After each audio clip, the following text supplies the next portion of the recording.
Welcome to my channel. You know that my subscribers have been asking me to react to a lot of things, and I'm trying to work my way through the list. It keeps getting longer and longer. I don't know if I'll ever catch up completely, but today I'm going to do one about from Ren called Everybody Drops. And I don't know if I have the right one. This says official visualizer, whatever that means. So we're going to watch that together. But before we do that, I just have to thank you.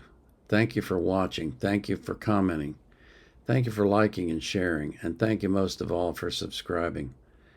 I can't describe how it makes me feel. It's amazing. I'm stunned that this many people are interested in what I have to say. And it blows me away. I don't know how else to put it. It just blows me away. So let's look at Ren. Everybody Drops.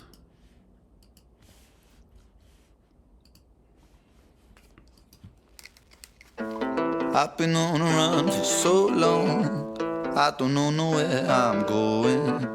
Trying to find my way back to home, I don't show no signs of slowing. But we all must stop. Eventually everybody drops. Yes, I was a pusher, a pusher. Yes, I was a pushing, pusher, pushing, pusher. I pushed myself hard till I couldn't push no farther. My father, he told me, son, you work too goddamn harder. But lager, it stopped me from thinking. Am I drinking? Glass clinking, never sinking. My ability to keep on linking to the rhythms of this world. I denied myself love and my self-loathing it grows. I'm wishing for repose, but my brain it never slows. Oh. Every single fall we grow. Every time that we stumble, there's a lesson in the blow. But I'm learning so many lessons that I'm begging for them to stop. I'm begging for peace and relief. Well, I like that. Every time we stumble, there's a lesson in the blow. You know, I guess you guys like me waxing philosophical, so I will.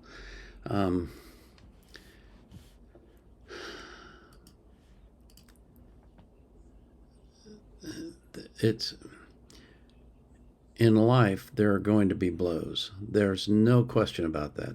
It's unavoidable. There are going to be blows. There are going to be times when things don't work the way you had hoped they would, the way you expected them to, the way that you dreamt them. And the most important thing of all is how you react to that. When you get knocked down, do you get back up? When you get disappointed, do you overcome it? When you get slapped in the face, do you crawl into a hole or do you stand up and fight? That's the essence of life. That's what life is all about. And as we all know, Ren gets back up and fights. And fights and fights and fights. And as he said, his father said he works too hard. He said, well, my brain is going a mile a minute, so what am I supposed to do? So, yeah, let's listen some more. Because my brain is about to pop. Ha! I've been on the run for so long, I don't know where I'm going. Trying to find my way back to home, I don't show no signs of slowing. But we all must stop. You know, his music is so completely different from anything else I've ever heard. It's just unique. He's blazing a path, basically. He's doing things that I don't know of anyone else who's done. Now, I admit my knowledge of music is not that broad, and there may be someone else who's like him, but I have never encountered him. And his creativity just knows no bounds. It's amazing to me. Eventually everybody drop. I never made top of the pops, cause my body went and stopped like the hands on a broken clock. Tick tock, quick shock. They can't say that anymore, can he? Yes, you're made redundant. I swear I'm not crying, Mum, I'm fine, I'm chopping onions. It's hard not to be bitter when your body, it doesn't work. When your brain just gives you pain to live through, fighting off the hurt. Fuck every virus dancing with the hemoglobin in my veins. Fuck every time a doctor looked at me with pity in his face, and fuck fate.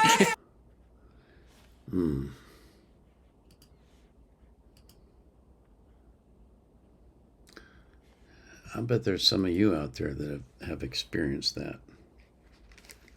You know, where the doctor looks at you with pity because they don't know what to do.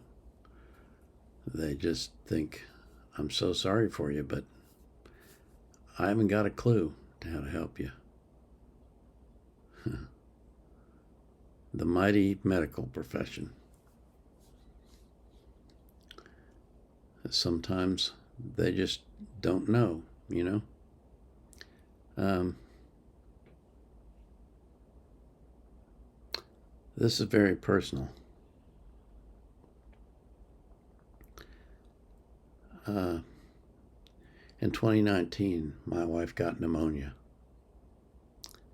and we rushed her to the hospital.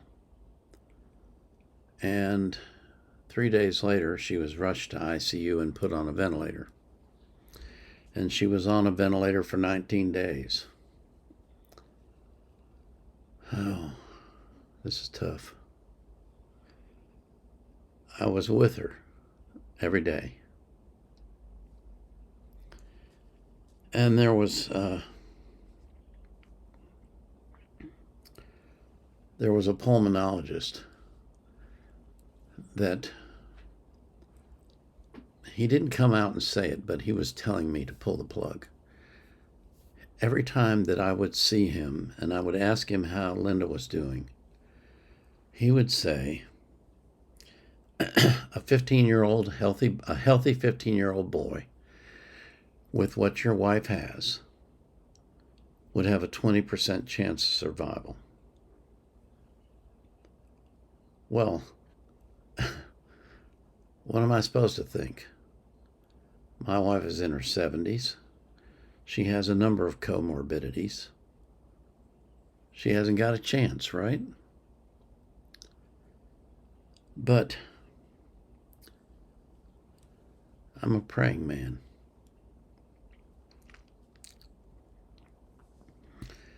And I prayed a lot during that time. I would sit by her bed and hold her hand. She was unconscious. And I would talk to her and I would pray for her. And I came this close to the precipice. I had finally decided to take his advice and pull the plug. But I had already made appointments with long-term care facilities. And I had arranged for my daughters to meet me and go to them together. And so this was on a Friday, and I thought, well, we'll go. It's meaningless. It's you know, I'm going to pull the plug, but we'll go anyway because I said I would. And so we went to the long-term care facilities. And when we got there, and I told them about my wife's condition, she had ARDS, which stands for acute respiratory distress disorder. In other words, she could not breathe, period. And my wife is asthmatic, so that made it worse. And wow, this is hard.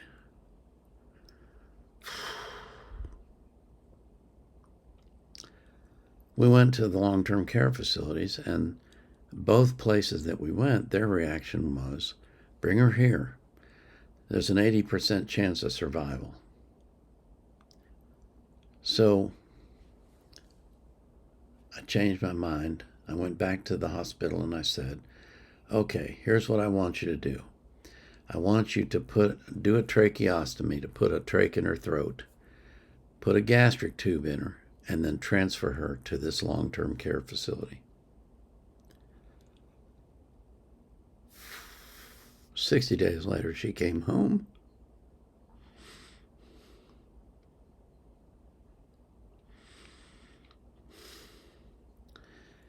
And she's still alive today. So don't let doctors be the last word, because they don't know what they're doing. They're not right much of the time. They have thoughts, they have ideas, they know statistics. I looked it up later after we got home. And when I say we got home, what I mean is I spent the whole 90 days with her every day. But when we finally came home, I looked it up on the web, and according to what I read, my wife had a 5% chance of survival.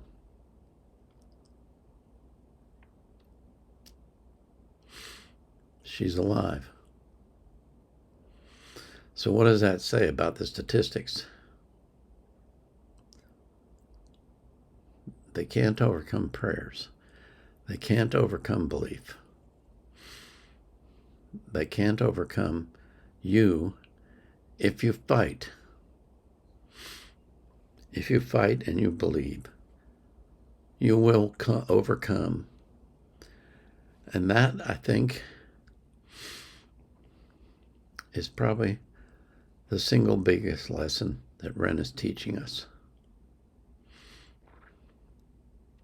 Screw the doctors. Screw the experts. Screw everyone. It's between you and God. And if you make up your mind you want to live, you will. Plain and simple. God is still in the miracle business. My wife is also a cancer survivor. 2 different types.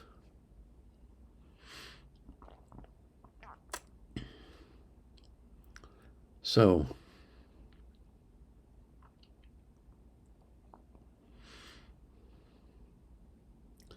believe in yourself. Believe in God. Believe that you will have the victory, and you will. It's just that simple. And I don't think Ren is teaching us just one thing, but this is certainly one thing he's teaching us. Oh, boy. Let's listen some more. This is fatal work, fate, fuck you. How many lessons in this life must I live through? I swear that I had never done anything to deserve this. I kept my spirit kind and yet it's burning in the furnace. It's burning, burning worsens. It's burning till I'm worthless. I feel my body burning up, I'm bleeding on these verses. I'm losing sight of purpose, I'm starting not to care. Cause you're taking all my dreams from me, there's nothing left there. I've been on the run for so long, I don't know where I'm going.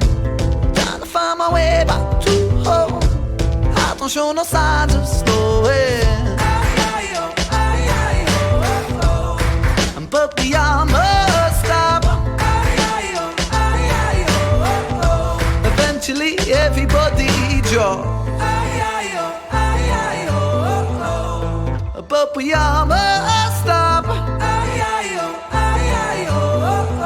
Eventually everybody drops.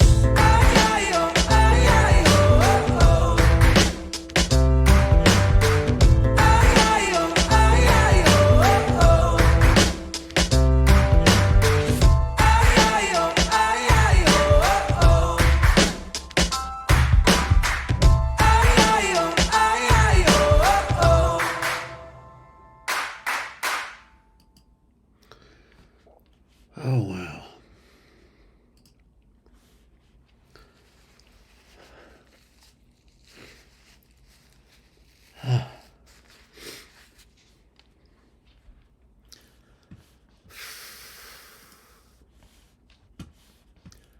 Okay. I'll get it together in a minute.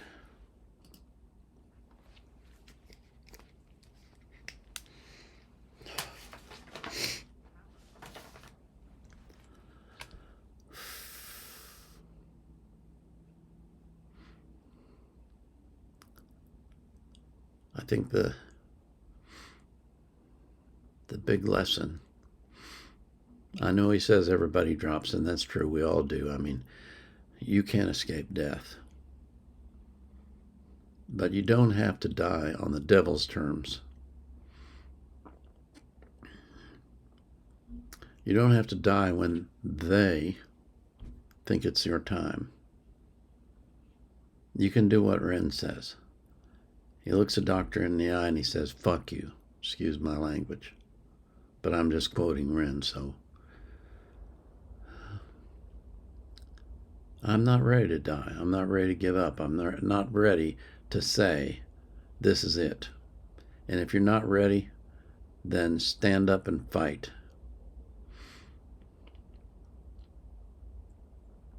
Who knows what you might find on the other side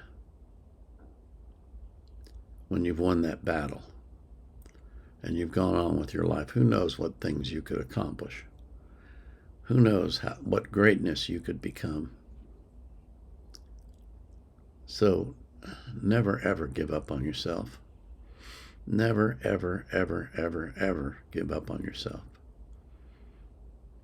Never give up on the people you love.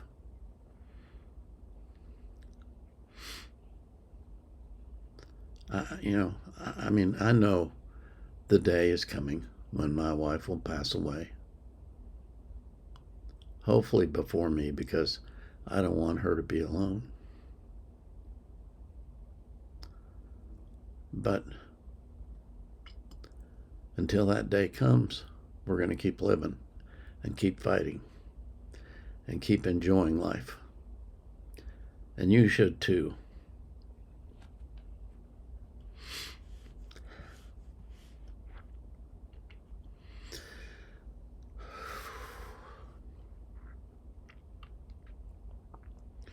You know I pray for you.